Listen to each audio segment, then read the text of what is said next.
बहुत लंबे समय के बाद व्यास जी को मैंने पुनः परेशान और चिंतित देखा, तो मैंने पूछा अब क्या चिंता है? अरे तुम्हें तो भगवान श्री हरि आके मिलके गए, कथा दे गए, अपनी लीला दिखा गए, अब तुम क्यों चिंता कर रहे हो? ये संसार में एक बार भगवान मिलने के लिए लोग हिमालय विमालय जन कहाँ कहाँ जाते हैं, उल्टे सीधे काम करते, तब भी भगवान ना मिलता, और तुमको 6 महीने में मिला, अब तुम फिर निराश हो। तो व्यास जी रोने लगे, कहा प्रभु गुरुदेव मैं निराश इसलिए हूं कि अब मुझसे कथा भगवान की गाई जाती नहीं है। बंधुओं, भजन न हो, कथा न हो, न सुनी जाए तो जरूर दुखी होना चाहिए। भजन नहीं हो रहा, दुखी हो जाओ, दुखी होने से भजन का फल मिलता है। आपसे भजन हो नहीं रहा है, भजन करना चाहते हैं तो दुखी होना चाहिए, पश्चाताप करना चाहिए, भगवान को लगना चाहिए कि ये मेरे नियम को तोड़ के परेशान है, बेचैन है। अच्छा, भजन हो नहीं रहा और इधर बकवास कर रहे हैं, दुनिया भर की बातें कर रहे पड़ोसियों से, और भजन का टाइम निकल गया, पूजा का टाइम निकल गया। उस स्थिति में भगवान नाराज होते हैं। आप किसी इमरजेंसी बेला में हैं तो आरती मत करो, भगवान नाराज नहीं होंगे, पर आप आरती के समय बकवास कर रहे हैं तो नाराज होंगे। इसीलिए मैं आप सब माताओं से कहना चाहता हूं, माताओं में थोड़ी ज्यादा आग लगी है मोबाइल की, आटी में घुसेड़ के ही घूमे उसको, है?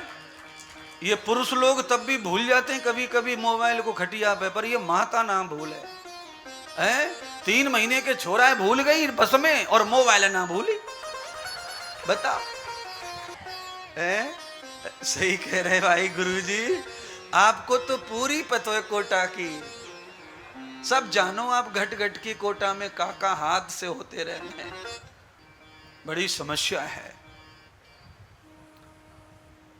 आजकल क्या है राधे श्याम जी, भागवत में यजमान बड़े खर्चा करते हैं और पंडित जी बढ़िया बुलाते हैं और पूजा में बैठते हैं। पंडित जी कहते हैं उनको कि भाई कोरा कपड़ा एक लपेट के आओ, बस एक ओढ़ के आओ, ज्यादा आडंबर नहीं होना पूजा में, नहीं तो ध्यान कपड़े पे चला जाता है संभालने संभूलने में। आदमी नंगा होके बैठ सकता है पंडित जी के कहने से, पर मोबाइल नहीं छोड़ सकता।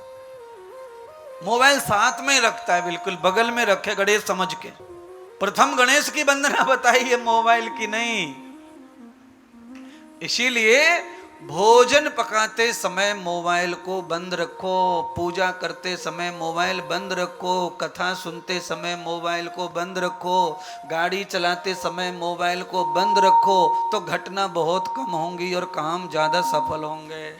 हाँ महाराज, आपकी बात मानेंगे महाराज। पूजा में तो महाराज बंद कर लेंगे, पर किचन में बंद ना कर सकते, क्योंकि किचन में तो खाना ही मोबाइल से बनता है। सब पूरे कोरोना भर मोबाइल ही चला है। अच्छा, दुनिया मर रही कोरोना में, पर लोग घर में घुस के बड़े बड़े आइटम खा रहे, बना रहे, लगे पड़े। और जिसको कभी खिचड़ी भी बनाना नहीं आता, वो बहुत बड़ा हलवाई बन गया बीवी के साथ मोबाइल पे। काम तो अच्छा है, आपत्ति काल के लिए सीख गए तो, पर नारद जी की मदद करते हैं, सुखदेव जी की मदद करते, व्यास जी की मदद करते। नारद जी ने व्यास जी को पुनः मंत्र दिया कि आपकी वाणी और आसन थक गया है, तो आपने जो भगवान का गीत गाया, जो भगवान के गीत सुने नारायण से, उन सप्त गीतों को आप लिख दो जिससे कोई और गाए। शरीर पूरा हो गया तो भगवान के चरित्र तो आपके साथ चले जाएंगे। तो व्यास जी ने कहा कि मैं लिख नहीं सकता, रचना नहीं कर सकता, मेरे को बोलना अच्छा आता है, लिखना नहीं आता अच्छा, और वो भी भगवान के चरित्र लिखना है तो लेखन अच्छा होना चाहिए। तो नारद जी ने कहा कि एक ही देवता हैं ब्रह्मांड में जो सबकी भाग्य की रेखाएं लिखते हैं, उन रेखा लिखने वाले भगवान रिद्धि सिद्धि गणेश को याद करो। व्यास जी ने श्री गणेश जी को 6 महीने फिर भजा। 6 महीने में भगवान गणेश का भी जन्म हुआ, अवतरण हुआ, प्राकट्य हुआ। वेद व्यास जी के समक्ष प्रकट होकर कहा कि क्या चाहते हो?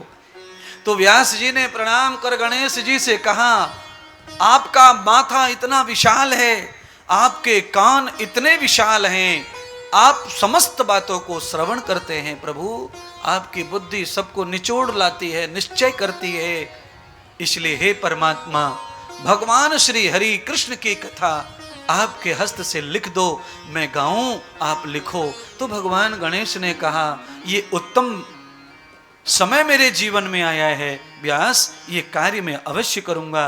भगवान गणेश भागवत कथा लिखने बैठ गए और श्री व्यास कथा गाने बैठ गए।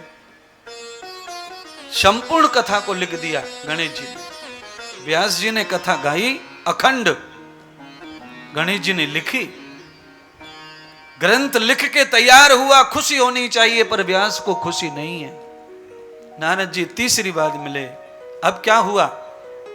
ये संकल्प तुम्हारे पूरे हो रहे हैं, तब भी तुम खुश नहीं हो। तो व्यास जी ने कहा, प्रभु किसी भी किताब में कितनी भी अमृतमयी औषधियों लिखी हों, पर उन्हें जानने वाला, पढ़ने वाला अगर नहीं है तो उन औषधियों के लिखने का कोई मतलब नहीं है। इसलिए हे प्रभु, कोई ऐसा मार्ग बताओ कि ये ग्रंथ को कोई गाए और संसार में मनुष्यों तक, जन जन तक ये पहुंचे और जगत का कल्याण हो। अरे कलयुग आएगा तब ये अमृत ही काम आएगा भागवत रूपी, और कोई भी धर्म कर्म काम नहीं आएंगे। नारद जी तो सबके बारे में जानते थे। नारद जी ने व्यास जी से कहा कि एक ही देवता हैं जो हर समय हरि का गीत गाते हैं बिना फीस के, और वही तुम्हारी सुनेंगे, जो लीला करेंगे वही करेंगे, बाकी और कोई नहीं है। और वो त्यागी, तपस्वी, निराकार, निर्द्वंद है, जो विष लपेट के भी निर्विष है।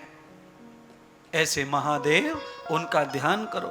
वही गीत गाते हैं भगवान का, वही कथा सुना रहे हैं पार्वती को, वही कुछ कृपा करेंगे। आज भगवान श्याम सुंदर की कथा के लिए भगवान व्यास शिव जी का ध्यान कर रहे हैं सरस्वती नदी में बैठ करके, और भगवान शिव जी वहां कैलाश में कथा गा रहे हैं महाराज। अब आप इतना तो समझ गए होंगे कि अगर धरती पर भी कथा गानी है तो व्यास कैसा होना चाहिए? शिव जी जैसा तुल्य। शिव जैसा ना हो तो शिव के कुछ लक्षण उसमें होने चाहिए। त्यागी हो, तपस्वी हो, ब्रह्मचारी हो, योगी हो, कुछ तो हो अलग, और न्यास सन्यास कुछ तो हो। बृहदो नवासस्य कथा मूलम। भागवत की कथा को ऐसा समझ लिया है लोगों ने कि जो आता वही कथा गाते फिर रहा है, आए चाहे ना आए। कथा की आ वा सा भी नहीं आता, और कथा गा रहे हैं और दुनिया खूब जय जयकार कर रही है। और मुझे पूरा विश्वास है कि उन्होंने पुराणों को खोल के भी देखा नहीं है। कुछ चुनिंदा बातें डायरी में लिख के रखी हुई हैं, वही डायरियां पढ़ते हैं और कथा गाते हैं। बोलिए, हवाई जहाज उड़ाते समय पायलट किताब खोल के सीखे कि हवाई जहाज कैसे उड़ाया जाता है। अचानक बादल आने पर हवाई जहाज को कौन से मोड़ पे ले जाएं, ये किताब में अगर वो देखे तब तक तो हवाई जहाज धरती पे कोटा में गिरो पड़े मिलेगो।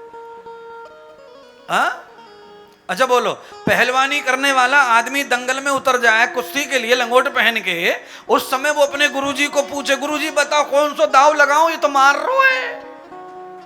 अब गुरुजी आवे, फिर किताब खोल के दाव बतावे कि दे बेटे कमर पछाड़ के, धोबी पछाड़, कुछ पछाड़। अबे सामने वालों हरियाणे को है, तब तक तो औंधो डाल देगो घोंटू से पकड़ के। इसीलिए मेरी मान्यता अनुसार व्यक्ति को अखाड़े में पैर रखना है, चाहे वो कथा का हो, चाहे युद्ध का हो, चाहे वो जहां का हो, उसे संपूर्ण परमात्मा का बोध पूरा कर लेना चाहिए, परमात्मा को पूरा जान लेना चाहिए भाई। पर लोग ऐसा नहीं कर रहे। लोगों को बड़ी जल्दी है बस पैसा कमाने की।